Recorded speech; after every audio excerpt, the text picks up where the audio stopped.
Alors, allô, chers amis. Donc, je vais faire maintenant la deuxième partie. Je m'excuse, j'ai dû couper assez rapidement lorsque j'ai vu le temps sur mon cellulaire. Oh, je l'ai passé de quelques instants, quelques secondes, mais finalement, ça l'a bien rentré dans le système de Facebook. Normalement, on alloue une vingtaine de minutes pour une vidéo.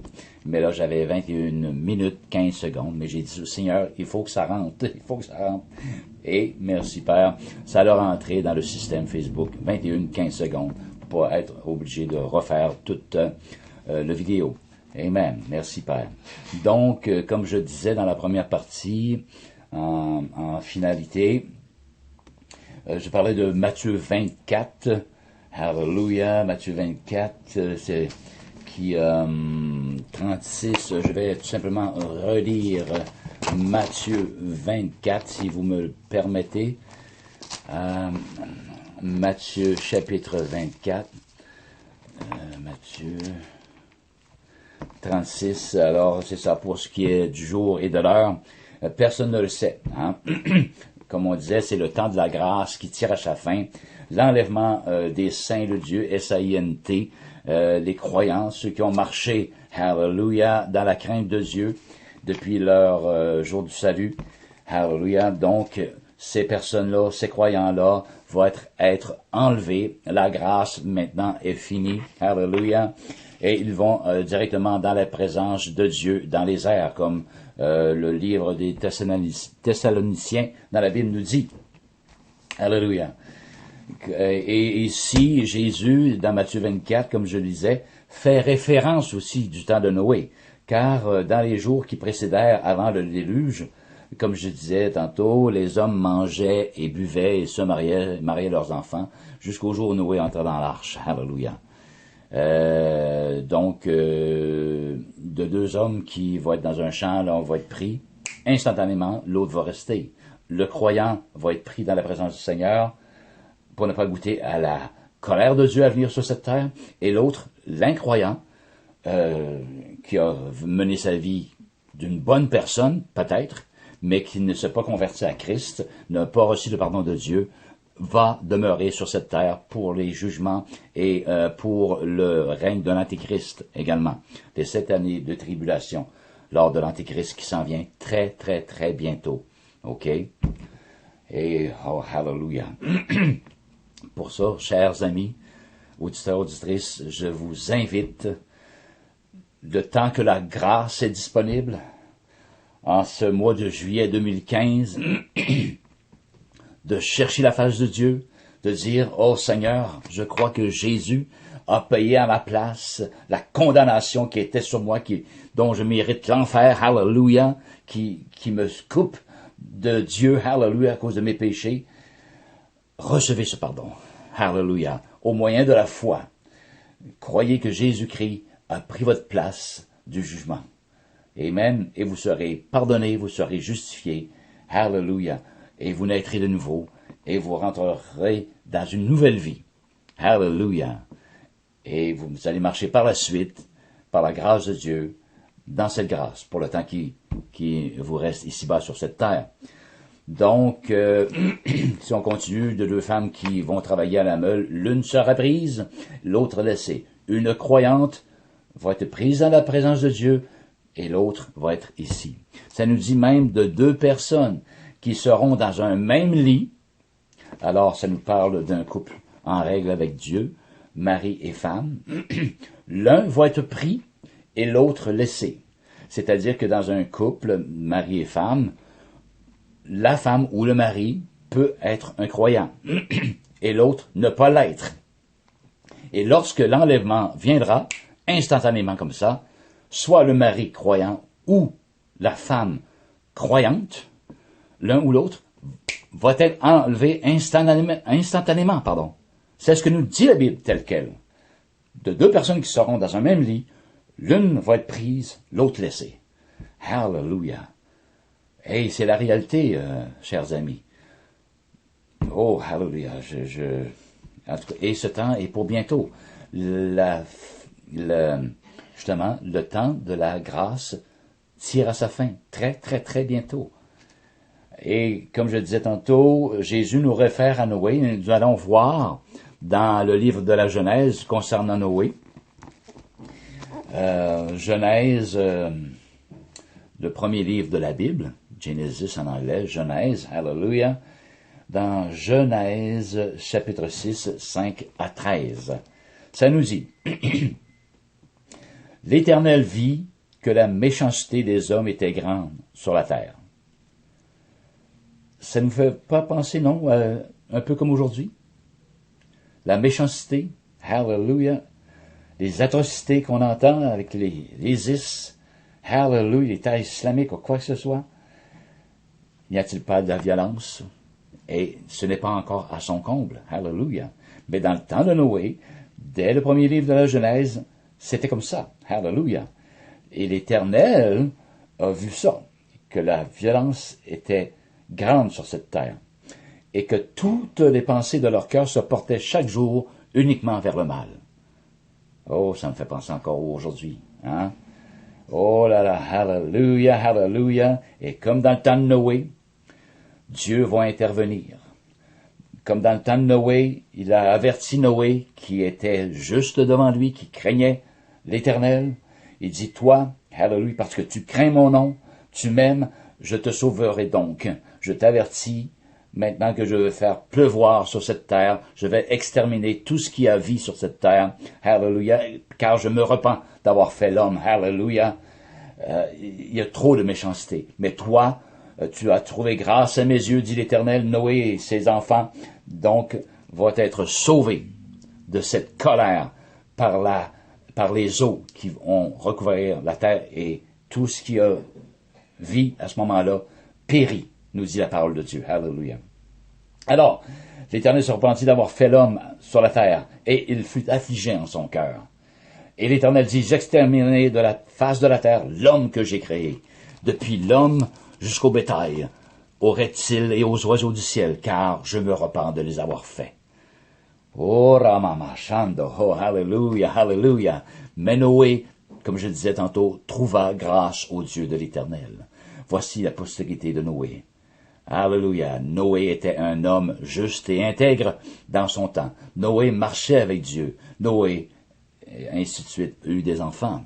Alors, vous, qui ne croyez pas au salut de Dieu, qui ne vous êtes pas réconciliés avec Dieu, hallelujah, il est temps de le faire. Comme Noé trouva grâce devant Dieu, devant l'Éternel, vous, en 2015, pouvez, hallelujah, trouver grâce devant Jésus-Christ de Nazareth, le roi des rois, devant l'Éternel Dieu des armées, en vous repentant de vos péchés. Mais premièrement, reconnaissez que vous êtes pécheur. Reconnaissez que vous ne pouvez plaire à Dieu par la vie que vous menez présentement. Mais vous vous dites, j'ai jamais tué personne. Peut-être, moi non plus d'ailleurs, mais j'étais un pécheur et vous êtes un pécheur. Hallelujah. Et vous avez besoin de la grâce de Dieu. Vous avez besoin de vous repentir de votre vie. Vous avez besoin de changer votre vie du tout au tout. Hallelujah. C'est pas une farce.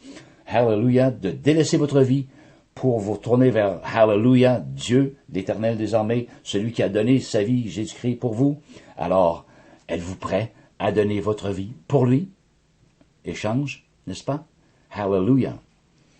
Amen. Mais je pourrais plus faire ci, je pourrais plus faire ça, j'aurais plus le droit de faire ci, j'aurais plus le droit de faire ça. C'est pas ça, chers amis. C'est pas avoir le droit de faire ci, pas avoir le droit de pas faire ça. Ça n'a rien. Hallelujah. C'est votre éternité qui est en danger. Voulez-vous passer l'éternité en enfer où il y aura des tourments et des grincements de dents, jour et nuit? Hallelujah, car c'est simplement votre corps qui va se dissoudre. Votre âme, votre vrai vous, va toujours demeurer. Hallelujah. Vous allez avoir toujours le pouvoir de penser. Amen. Oui, c'est biblique. La Bible en parle de ces choses-là. J'en ai déjà parlé auparavant. Hallelujah. Sur le séjour des morts. Oui, vous allez être vivant, jeté vivant, dans le séjour des morts. Oh, hallelujah, avec les démons et toutes sortes de créatures. C'est la réalité, chers amis. C'est la réalité. J'ai déjà entendu des personnes qui ont été visiter cet enfer, hallelujah, des personnes croyantes, mais que Dieu était avec ces personnes-là pour leur montrer à quoi ça ressemblait, et ensuite d'aller avertir les autres de ce monde, de faire attention de ne pas aller dans ces endroits ténébreux. Donc, de recevoir Jésus-Christ de Nazareth comme sauveur et Seigneur de leur vie, de votre vie. Hallelujah. Toi qui m'entends aujourd'hui, repens-toi de tes péchés. Crois que le Seigneur Jésus-Christ a pris ton jugement à ta place. Hallelujah. C'est rien, il n'y a pas de farce là-dedans. C'est ton éternité qui en dépend.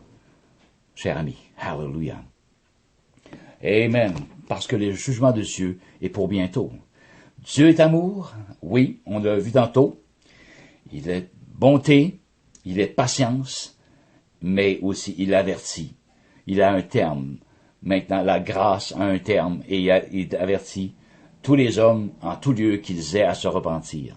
Parce que le jour vient bientôt où il jugera ce monde par le Seigneur des Seigneurs, le Roi des Rois, par Jésus-Christ de Nazareth.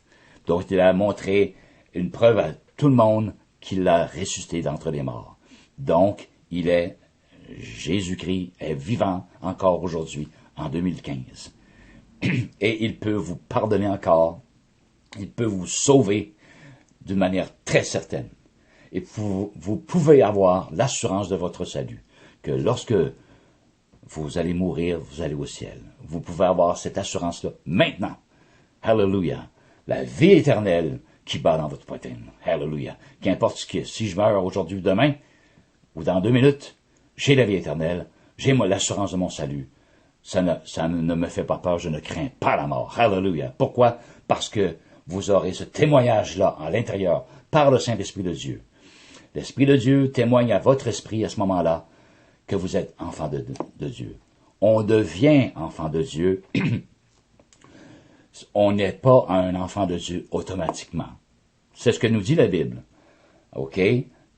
Par la naissance physique dans ce monde, pas parce qu'un bébé vient dans ce monde qui automatiquement est un enfant de Dieu. Non, non, non, non. Il a la nature pécheresse, comme tout le monde, donc, qui ne plaît pas à Dieu. Hallelujah. C'est la raison par laquelle que tous et chacun de nous, blanc, noir, jaune, qu'importe la couleur de votre peau, hallelujah, que vous soyez riche, pauvre, hallelujah, que vous soyez aimable, détestable, qu'importe, vous avez tous, hallelujah, besoin de Jésus-Christ, le pardon de Jésus-Christ, hallelujah, sur cette croix de Golgotha, et par la foi de le recevoir, si vous voulez aller au ciel. Si vous voulez passer l'éternité avec Dieu, dans la paix et dans la joie, hallelujah, et non en enfer, dans les ténèbres, loin, séparé de la face de Dieu. Horrible, horrible, chers amis. Pensez-y. Dieu vous aime, je vous aime, je me charge de vous, hallelujah, communiquer cette grâce-là. Oh, hallelujah, donc cette grâce que j'ai goûtée il y a quelques années, je veux toujours la partager, hallelujah. Oh, hallelujah. Oh, chers amis, on va finir maintenant, hallelujah, le 4e aspect, 4e volet. On a dit Dieu est amour, on a parlé de la repentance pour tous, on a parlé de la fin maintenant de la grâce, hallelujah, de cette grâce, et on va parler maintenant du jugement, hallelujah. Oui, il y aura un jugement, après que la vraie Église de Jésus-Christ soit enlevée dans les airs à la présence de Dieu. Hallelujah. L'Antéchrist va venir prendre place, hallelujah, Antéchrist veut dire contre Christ, et ceux qui prendront, hallelujah, malheureusement, la marque de la bête, hallelujah, à ce moment-là, qui s'en vient très très bientôt, seront maudits par Dieu. Amen. Il vous a donné maintenant le choix que je vous partage, cet amour. Mais si vous dites non ou vous faites fi de rien, comme si de rien n'était, Dieu, comme j'ai lu tantôt, ne tiendra pas compte des temps d'ignorance, mais il annonce à tous les hommes en tout lieu, qu'importe la race, qu'ils aient à se repentir de ses péchés. Hallelujah. Afin que vous puissiez être sauvés, reconnaître votre état de pécheur, de péché, sans force. Hallelujah. Besoin d'un sauveur, d'un seul Seigneur qui est Jésus-Christ de la Nazareth. Alléluia. Donc, le jugement de Dieu maintenant, comme quatrième volet, on va aller voir Alléluia, la parabole, si vous voulez, de l'ivraie et du bon blé, qui est dans, je crois que c'est Matthieu, dans Matthieu chapitre 13, verset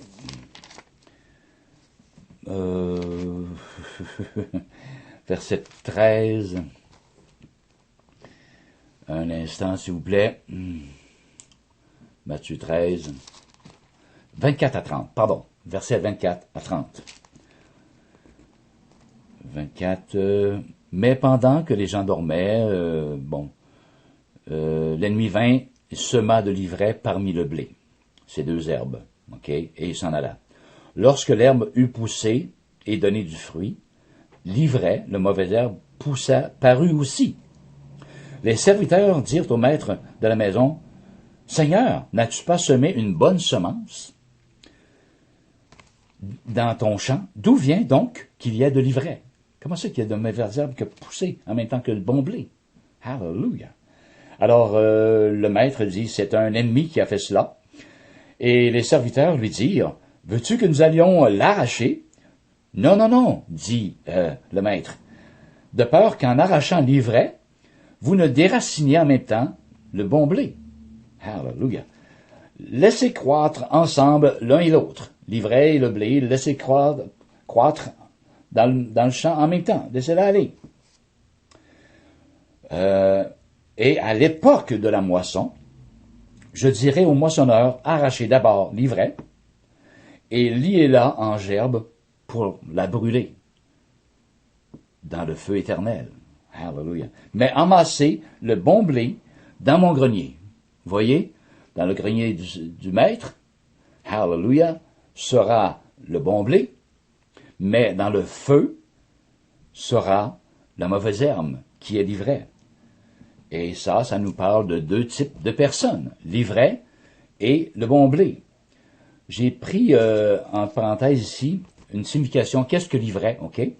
L'ivraie est une graminée sauvage et nuisible qui est censée provoquer une sorte d'ivresse. Au début de sa pousse, son aspect à l'ivraie est beaucoup semblable à celle du blé. C'est pour ça, c'est la raison pour laquelle Jésus, le maître, a dit, non, non, laissez-les pousser ensemble parce que vous risquez d'enlever le bon blé en même temps que l'ivraie. Parce que c'est assez difficile au début de la pousse de distinguer qui est l'ivraie et qui est le bon blé. Hallelujah. Donc, laissez-les pousser ensemble. Et là, à maturité, sera beaucoup plus distinct. Vous saurez, hallelujah, faire la différence entre l'ivraie et le bon blé. Donc, hallelujah, c'est le jugement maintenant. L'ivraie, ce sont les incroyants qui sont sur la même terre que les croyants. OK? Et celui qui n'a pas reçu, qui a fait fi de la grâce de Dieu, hallelujah, donc, l'ivraie va le prendre et va le jeter dans le feu éternel, là où il y aura des tourments, hallelujah, au siècle des siècles. Vous serez jetés vivants dans le séjour des morts. Simplement, vous n'aurez pas de corps, mais vous allez subsister tout de même. Vous êtes un être spirituel avant tout. Hallelujah, doté d'un corps pour s'exprimer. Mais lorsque votre corps pourrira, vous allez demeurer. Car vous êtes esprit. Hallelujah. Donc, dans le feu éternel, c'est à bien y penser, chers amis. On ne se moque pas de Dieu. Ce qu'un homme aura semé, il le récoltera tôt ou tard. Alors, Dieu vous aime, repentez-vous de vos péchés, croyez que Jésus-Christ a pris la place de votre jugement, et vous serez sauvés. Car c'est en croyant du cœur qu'on parvient à la justice, et c'est en confessant de la bouche qu'on parvient au salut, selon ce que dit l'Écriture. Écrivez-moi, chers amis, des questions, des commentaires, hallelujah, quoi que ce soit, à les ministères Conversion Québec, @gmail.com. Et il me fera un plaisir de vous retourner l'appel. Dieu vous aime et je vous aime tout autant. Soyez bénis. À la prochaine.